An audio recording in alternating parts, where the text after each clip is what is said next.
भजनलाल जी Sharma Rajasthan Bharatiya Janata party विधायक दल के सर्वसम्मत नेता निर्वाचित हुए। मैं आश्वस्त हूं कि श्री भजनलाल जी शर्मा के नेतृत्व में यह राजस्थान तेजी के साथ प्रगति के पथ पर आगे बढ़ेगा।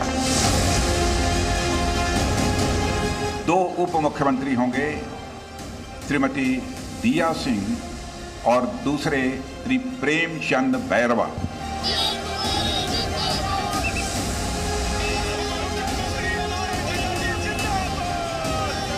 मैं इतना विश्वास दिलाना चाहता हूं कि राजस्थान की ये जो टीम है, नरेंद्र मोदी जी के नेतृत्व में हम राजस्थान का पूरी तरह से सर्वांगीण विकास किसी भी क्षेत्र में हो, निश्चित रूप से हम पूरा करेंगे।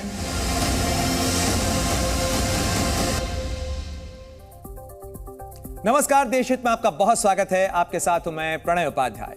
3 दिसंबर को मध्य प्रदेश, छत्तीसगढ़, राजस्थान के चुनावी नतीजों के आने के बाद नई सरकार का चेहरा तय करने की कवायद चल रही थी और आज तीसरा दिन था, यानी छत्तीसगढ़ और मध्य प्रदेश के बाद मुख्यमंत्री तय किया जाना था राजस्थान में। और यहां भी बीजेपी ने सरप्राइज दिया और तीसरे सरप्राइज के तौर पर राजस्थान में मुख्यमंत्री का जो नाम सामने आया वो था भजनलाल शर्मा का। बड़े बड़े दिग्गज और अनुभवी नेता देखते रह गए और पहली बार के विधायक बनने वाले भजनलाल के हाथ में सत्ता की बाजी लग गई। पिछले कई दिनों से मुख्यमंत्री की रेस में दरअसल कई नाम चल रहे थे, मगर इस बार बाजी रही भजनलाल शर्मा के हाथ में। और देखिए, ये वो नाम, ये वो चेहरे हैं। सत्ता की कुर्सी जो है, उस सत्ता की कुर्सी के लिए जो नाम माने जा रहे थे उसमें वसुंधरा राजे, इसके अलावा बाबा बालकनाथ का नाम भी चल रहा था। साथ ही नाम चर्चा में था अर्जुन राम मेघवाल का, जो कि राजस्थान कैडर के आईएएस अधिकारी रहे हैं, साथ ही केंद्र सरकार में मंत्री हैं। इसके अलावा सीपी जोशी, इनका नाम भी चर्चाओं में लिया जा रहा था, क्योंकि सीपी जोशी जो हैं वो प्रदेश अध्यक्ष भी हैं बीजेपी के। साथ ही अनीता भदेल, इनका नाम भी लिया जा रहा था, क्योंकि माना जा रहा था कि पिछड़ों के साथ साथ महिला समीकरणों को साधने की कोशिश भी बीजेपी करेगी। साथ ही किरोड़ीलाल मीणा का नाम चला, लेकिन बाजी मारी भजनलाल शर्मा ने। 15 दिसंबर भजनलाल शर्मा का जन्मदिन भी है और उसी दिन वो नए मुख्यमंत्री के तौर पर शपथ लेंगे। रविंद्र कुमार और अंकुर त्यागी, आप लगातार बने रहिए हमारे साथ में। लेकिन दर्शकों को बड़ी खबर ये भी बता दें, क्योंकि तीसरे राज्य में भी फोटो सेशन हुआ, तो देखिए किस तरीके से विधायकों के बैठक का जो सिलसिला चला। विधायक दल की बैठक हुई छत्तीसगढ़ में, उसके बाद मध्य प्रदेश में और उसके बाद राजस्थान में। विधायक दल की बैठक में मंथन हुआ और राजस्थान में सीएम के चेहरे पर से सस्पेंस खत्म हो गया। आखिर में एक नए चेहरे को बीजेपी ने राजस्थान की कमान सौंप दी है।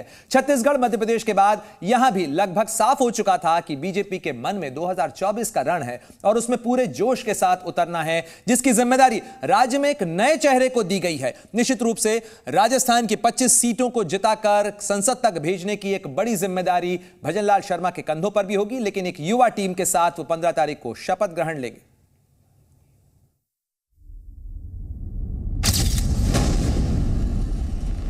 भजनलाल शर्मा का नाम प्रस्तावित किया गया।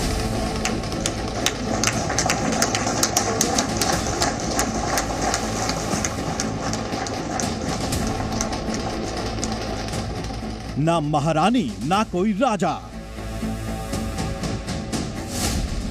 राजस्थान में अब भजनलाल सरकार।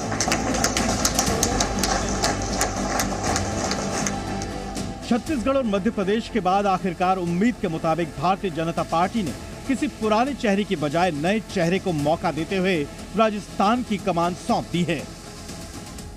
मैं अपनी तरफ से, मंच पर जो लोग मौजूद हैं उनकी तरफ से, आप सभी विधायकों की तरफ से श्री भजनलाल शर्मा को हार्दिक बधाई देता हूँ। 56 साल के भजनलाल ब्राह्मण चेहरा हैं और सांगानेर सीट से कमल खिलाने में बड़े अंतर से कामयाब भी रहे हैं। कांग्रेस के प्रतिद्वंदी को 48,000 के बड़े अंतर से चुनाव में शिकस्त दी थी। यही नहीं, प्रदेश के महामंत्री भी रह चुके हैं। विधायक दल की बैठक से पहले पर्यवेक्षक जैसे ही जयपुर पहुंचे, उनके स्वागत के लिए खुद राजस्थान की पूर्व मुख्यमंत्री वसुंधरा राजे सिंधिया पहुंची थी, जिसके बाद पार्टी नेताओं के साथ मंथन हुआ और भजनलाल शर्मा को विधायक दल का नेता चुन लिया गया। मैं इतना विश्वास दिलाना चाहता हूं कि राजस्थान की ये जो टीम है, राजस्थान के जो सभी हमारे विधायक हैं, निश्चित रूप से जो राजस्थान की अपेक्षा है, हमसे भारतीय जनता पार्टी से हम माननीय हमारे यशस्वी प्रधानमंत्री नरेंद्र मोदी जी के नेतृत्व में हम राजस्थान का पूरी तरह से सर्वांगीण विकास किसी भी क्षेत्र में हो निश्चित रूप से हम पूरा करेंगे। इसी के साथ राजस्थान में भी 2 उप मुख्यमंत्रियों के चेहरे सामने आ गए हैं। इनमें प्रेमचंद बैरवा और दिया कुमारी उप मुख्यमंत्री बनाई जाएंगी, जबकि वसुदेव देवनानी को स्पीकर का पद दिया गया है। आपने एक्सपेक्ट किया, तमाम विधायक आप लोग थे वहां पर। देखो, ये नरेंद्र मोदी जी की जो सोच है और मोदी जी ने नौजवान युवाओं को कमान सौंपी राजस्थान की। हम सब जितने भी विधायक हैं उनके साथ कंधे से कंधा मिलाकर लड़ेंगे और राजस्थान का पूर्ण विकास करेंगे। 9 साल पहले मोदी जी का अचानक नाम आया तो चकित नहीं हुए। ये भारतीय जनता पार्टी की पहचान है साहब। यहाँ चाय बनाने वाले को, यहाँ पकौड़ी बनाने वाले को, किसी को भी कभी मेरे से पूजा सेवा घंटी लाने वाले आप भी पहली बार के विधायक हैं? अरे साहब, वही तो कह रहा हूँ मैं, किसी को भी कोई दायित्व सेवा दी जा सकती है। ये भारतीय जनता पार्टी है, ये कोई बंटी बबली और मम्मी बेटे की पार्टी थोड़ी ही है। आप जब से बाहर मिले थे तब क्या आपके जहन में था ये नाम? जहन में नहीं था, लेकिन मैंने आपसे बाहर भी निवेदन किया था। मोदी जी के पास बहुत बड़ी टीम है, बहुत अच्छी टीम है, और भजन लाल जी भाई साहब ने बरसों तक यहाँ कार्यालय में, पार्टी कार्यालय में लोगों की सेवा करी, कार्यकर्ताओं की सेवा करी और पार्टी की सेवा करी। ये उसी का इनाम। भजन लाल शर्मा के समर्थकों में भी खुशी की लहर है। बहुत बढ़िया, बहुत खुशी की बात है, बहुत खुशी की बात है बेटा।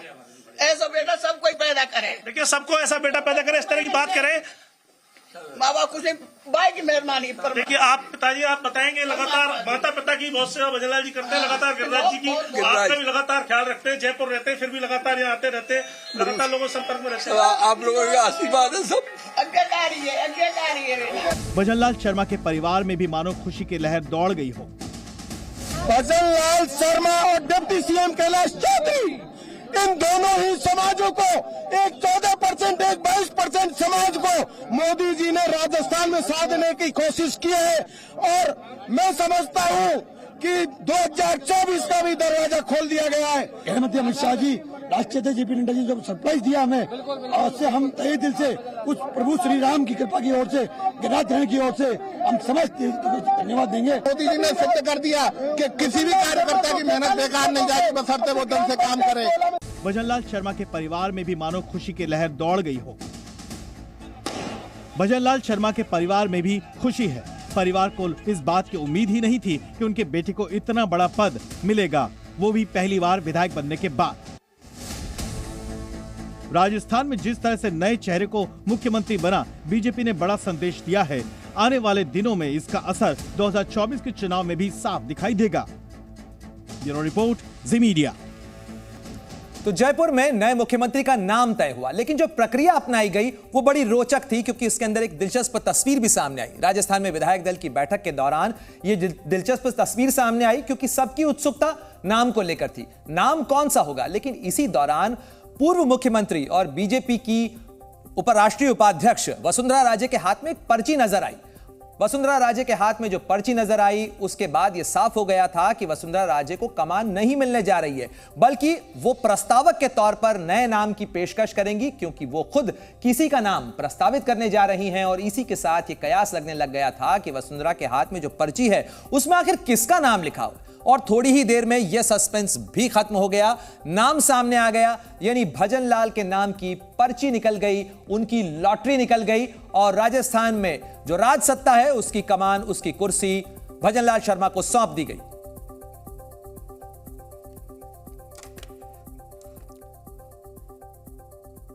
और मेरे सहयोगी रविंद्र कुमार लगातार हमारे साथ जुड़े हुए हैं। रविंद्र, जिस तरीके से ये जो पर्ची का खेल समझ में आया, जिस तरीके से तस्वीरें भी सामने आई, चाहे छत्तीसगढ़ का मामला हो, चाहे भोपाल का मामला हो, या फिर जयपुर का हो, यानी रायपुर, जयपुर, भोपाल, इन तमाम जगहों पर केंद्र से पर्ची गई, नाम गया, और उसके बाद एक मत, एक सुर से एक नाम तय कर लिया गया। लेकिन ये जो पर्ची का खेल है, कहीं ना कहीं क्या वसुंधरा राजे भी दिखाने की कोशिश कर रही थी कि यह नाम उन्हें दिया गया है और वो केवल पढ़ने की भूमिका निभा रही है? बिल्कुल, देखिए, हालांकि जो बातचीत का दौर चला वसुंधरा राजे सिंधिया का, चाहे जेपी नड्डा या आज राजनाथ सिंह से, तो जो जानकारी मिली उसमें साफ तौर पर वसुंधरा राजे सिंधिया का यही था कि आप हमें नहीं बना रहे हैं तो ठीक है, लेकिन इन नामों को चर्चा में नहीं लाइए, इन नामों को आप तरजीह नहीं दीजिए, यानी मुख्यमंत्री नहीं बनाइए।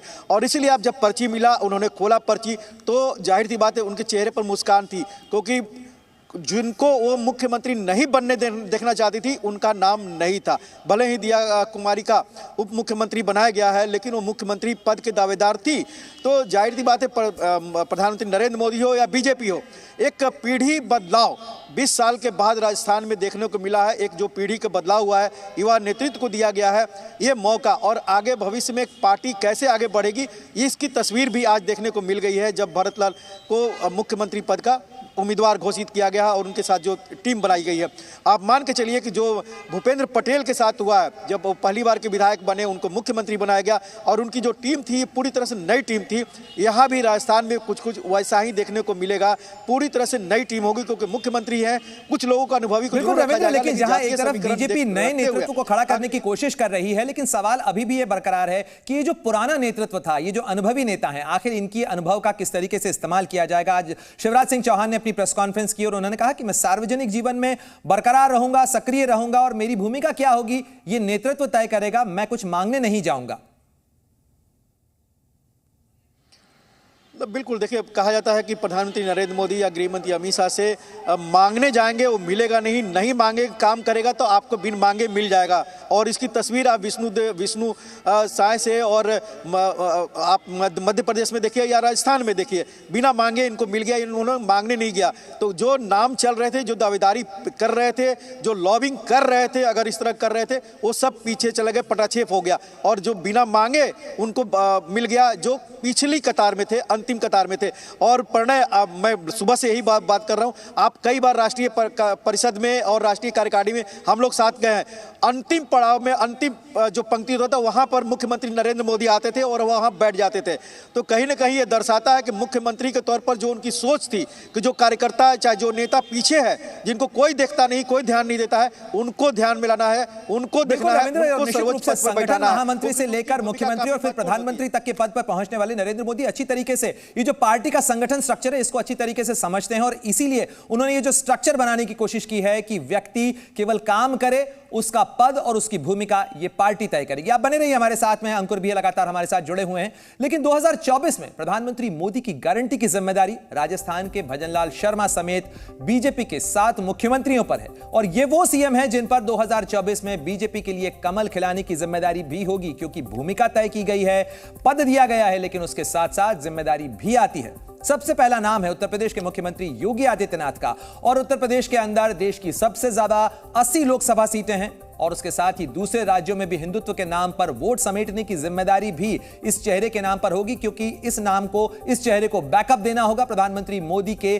कामों को, उनके नाम को। दूसरे नंबर पर है मोहन यादव, जो मध्य प्रदेश की 29 सीटों के साथ साथ यूपी, बिहार और हरियाणा के यादव वोटों के लिहाज से बीजेपी के लिए कारगर साबित हो सकते हैं, महत्वपूर्ण साबित हो सकते हैं, और इसलिए उन पर इस चीज की भी जिम्मेदारी होगी। 2024 के लिए गुजरात के सीएम भूपेंद्र पटेल पर 26 सीटों के साथ साथ महाराष्ट्र के गुजराती वोटरों को साधने के लिए भी बीजेपी के पक्ष में लाने की भी जिम्मेदारी होगी। साथ ही चौथे नंबर पर नाम आता है भजनलाल शर्मा का, जिन्हें पहली बार मुख्यमंत्री के तौर पर जिम्मेदारी जरूर दी गई है, लेकिन राजस्थान की 25 लोकसभा सीटों के साथ साथ दूसरे राज्यों के ब्राह्मण वोटों को साधने का जिम्मा भी भजनलाल शर्मा को निभाना पड़ेगा। साथ ही 5वें नंबर पर जो चेहरा सामने आता है वो छत्तीसगढ़ के सीएम विष्णुदेव साय का है, जिन्हें अपने राज्य की 11 सीटों के साथ साथ मध्य प्रदेश, राजस्थान, झारखंड, ये तमाम वो राज्य जहां पर आदिवासी वोट हैं, उन्हें साधने के लिए, उन्हें जमा करने और बीजेपी के खेमे में, बीजेपी के पक्ष में लाने के लिए प्रयास करना होगा। हरियाणा के मनोहर लाल अपने राज्य की 10 सीटों और महाराष्ट्र के डिप्टी सीएम देवेंद्र फडणवीस पर वहां की 48 सीटों पर कमल खिलाने की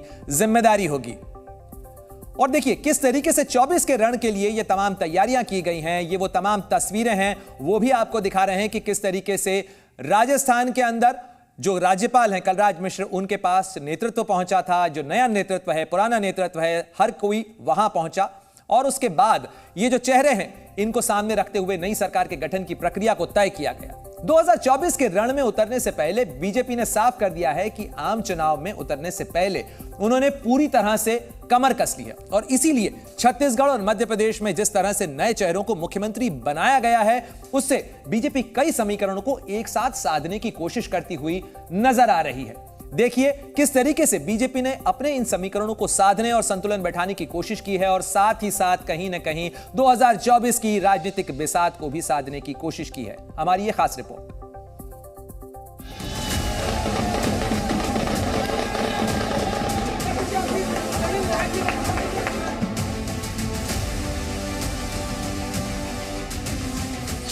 छत्तीसगढ़ में विष्णु युग,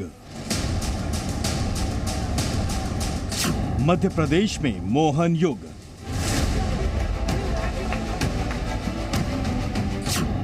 बीजेपी का बड़ा संदेश क्या? बीजेपी ने एक बार फिर नए चेहरों को राज्यों की कमान सौंपते हुए साफ कर दिया कि उनके लिए किसी नेता का कद नहीं, बल्कि पार्टी के लक्ष्यों को हासिल करना सबसे जरूरी है। इसलिए छत्तीसगढ़ और मध्य प्रदेश में 2 ऐसे चेहरों को सत्ता की कमान सौंपी गई जो या तो तीसरी पंक्ति के नेता रहे या फिर जिनको लेकर चर्चाओं के शोर में नाम दब गए। आप कुछ नई तस्वीरें देखिए और समझिए कि आखिर हुआ क्या। भोपाल में सीएम हाउस में निवर्तमान मुख्यमंत्री शिवराज सिंह चौहान से मिलकर ये लाडली बहनें रोने लगी।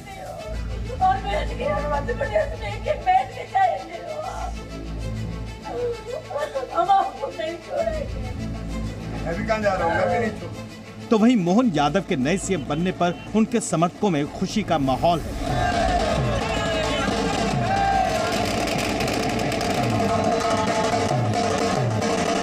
कहीं खुशी है तो कहीं गम। शिवराज सिंह चौहान भी जाते जाते कह गए कि उनके मन में संतोष के भाव हैं। मुझे इस बात का संतोष है कि 2023 में फिर भारी बहुमत से भारतीय जनता पार्टी की सरकार बनी है। मेरा मन आनंद और संतोष से भरा हुआ है। मध्य प्रदेश के नवनियुक्त मुख्यमंत्री मोहन यादव ने भी डबल इंजन वाली सरकार के कामों को आगे बढ़ाने की प्रतिबद्धता दोहराई है। भारतीय जनता पार्टी की सरकार ने जो अच्छे काम किए थे उन्हीं कामों को माननीय यशस्वी प्रधानमंत्री के नेतृत्व में आगे बढ़ाएंगे। डबल इंजन की सरकार चलेगी। अब आपको बता दें कि बीजेपी ने मध्य प्रदेश के नए मुख्यमंत्री को चुनकर कौन से 5 संदेश देने की कोशिश की है।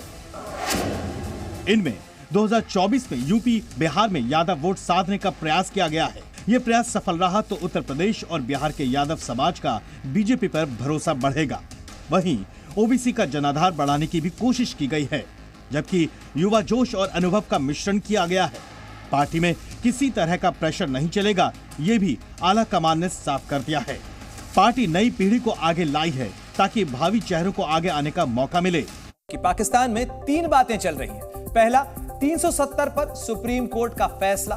दूसरा, 370 पर प्रधानमंत्री मोदी का उर्दू में किया गया ट्वीट। और तीसरा, राज्यसभा में गृह मंत्री अमित शाह का पीओके पर किया गया ऐलान। इन तीनों पर पाकिस्तान का डर सामने आ रहा है। सुप्रीम कोर्ट के फैसले के बाद इस्लामाबाद टू कराची, कश्मीर पर सेना और हर कोई उसके बीच रोना धोना बंद हो गया है और साथ ही कहीं न कहीं उनकी हिचकी बंधी हुई है। पाकिस्तानियों के बीच पीओके को लेकर चिंता बढ़ गई है और ये चिंता इसलिए बढ़ी है क्योंकि भारत ने यह ऐलान कर दिया है कि पीओके उसी का है और वो देर सवेर सही भारत के पास जरूर आएगा।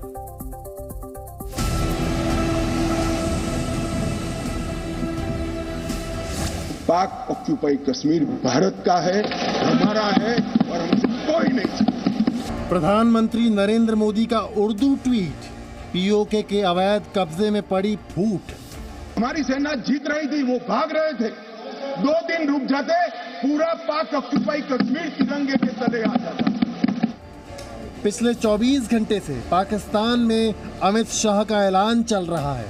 संसद में खड़े होकर शाह ने पीओके पर ललकारा और यह ऐलान सुनकर पाकिस्तान हलकान हो गया। धारा 370 पर सुप्रीम कोर्ट का फैसला और पीओके पर अमित शाह का ऐलान, इस्लामाबाद को ये दोनों झटके एक साथ लगे। नाराज पाकिस्तानियों ने अपने दोस्तों से मदद लेने की बात सोची तो वहां के टीवी चैनलों पर इसका जवाब भी आ गया। पीएम मोदी का ये उर्दू ट्वीट पाकिस्तान में वायरल हो रहा है। अब तक इस ट्वीट को 18 लाख से ज्यादा व्यूज मिल चुके हैं और शायद पाकिस्तान में इसे ही सबसे ज्यादा देखा गया। 370 पर नए फैसले का मतलब समझाने के लिए पीएम मोदी ने वही भाषा चुनी जो पाकिस्तानियों को सबसे आसानी से समझ आती है।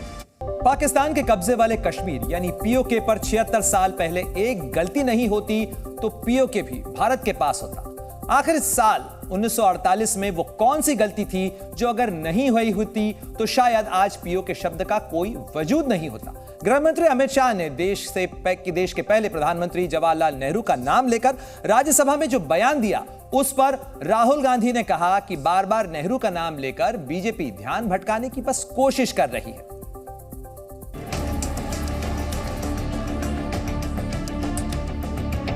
हमारी सेना जीत रही थी, वो भाग रहे थे। 2 दिन रुक जाते, पूरा पाक ऑक्यूपाई कश्मीर तिरंगे के तले आ जाता। अमित शाह जी को शायद हिस्ट्री नहीं मालूम, वो तो मैं एक्सपेक्ट ही नहीं कर सकता हूँ कि उनको हिस्ट्री मालूम। वो तो हिस्ट्री को रीराइट करते रहते हैं। ये पूरा का पूरा डिस्ट्रैक्ट करने का है। अमित शाह जी से बस ये कहना है, सब गलती किए, आप तो सही कर रहे हैं, तो पीओके के कब वापस लाओगे? पाक ऑक्यूपाई कश्मीर भारत का है, हमारा है, और हमसे कोई नहीं। राज्यसभा में जम्मू कश्मीर पुनर्गठन संशोधन विधेयक पर बोलते हुए अमित शाह के तेवर बता रहे थे कि अब अनुच्छेद 370 के अंतिम संस्कार के बाद बारी है पीओके की। कश्मीर का वो हिस्सा जिस पर 76 साल से पाकिस्तान ने अवैध कब्जा कर रखा है। गृह मंत्री अमित शाह ने बताया कि अगर नेहरू ने कुछ गलतियां नहीं की होती तो आज पीओके ही नहीं होता। मान्यवर, एक बात सर्वविदित है, अगर असमय सीज फायर नहीं होता, सीज फायर असमय नहीं होता, तो आज पाक ऑक्यूपाई कश्मीर नहीं होता। हमारी सेना जीत रही थी, वो भाग रहे थे। 2 दिन रुक जाते, पूरा पाक ऑक्यूपाई कश्मीर तिरंगे के तले आ जाता। गृह मंत्री अमित शाह ने जिस घटना का जिक्र किया, उसके लिए आपको 76 साल पहले इतिहास में जाना होगा। आजादी के फौरन बाद भारत पाकिस्तान के बीच पहली जंग वर्ष 1947-48 में हुई थी। ये युद्ध 1 साल से भी ज्यादा वक्त तक चला था। 1 जनवरी 1949 को दोनों देशों के बीच सीज फायर हुआ, लेकिन तब तक जम्मू कश्मीर का एक बड़ा हिस्सा पाकिस्तान के कब्जे में जा चुका था। पाकिस्तान की सेना जिस जगह तक आ चुकी थी, वो कश्मीर पीओके बन गया। अमित शाह सदन में ये कह चुके हैं कि अगर 48 घंटे सीज फायर नहीं होता तो पीओके भारत के पास होता। गृह मंत्री ने राज्यसभा में कहा कि पंडित नेहरू ने कश्मीर में सेना भेजने में देरी की, जिसकी वजह से भारत को नुकसान उठाना पड़ा। जब एक मीटिंग में सैम मानेकशॉ मौजूद थे, सरदार पटेल जी ने नेहरू जी को कहा, जवाहर आप कश्मीर चाहते हो या नहीं चाहते हो, देरी क्यों हो रही है? तब जाकर सेना भेजने का निर्णय हुआ है। कश्मीर में सेना भेजने में देरी और कश्मीर का मामला संयुक्त राष्ट्र में ले जाने को भी अमित शाह जवाहरलाल नेहरू की बड़ी गलती मानते हैं। जूनागढ़ में क्या जवाहरलाल नेहरू गए थे? हैदराबाद में जवाहरलाल नेहरू गए थे? लक्षद्वीप में जवाहरलाल नेहरू गए थे? जोधपुर में जवाहरलाल नेहरू गए थे?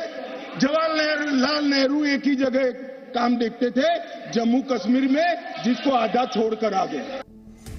गृह मंत्री अमित शाह के बयान पर कांग्रेस के सांसद राहुल गांधी ने कहा कि सरकार असली मुद्दों से ध्यान भटकाने के लिए बार बार नेहरू का नाम लेती है। वहीं लोकसभा में कांग्रेस के नेता ने अमित शाह से पूछा कि वो पीओके कब वापस ला रहे हैं। पंडित नेहरू ने मतलब अपनी लाइफ दे दी,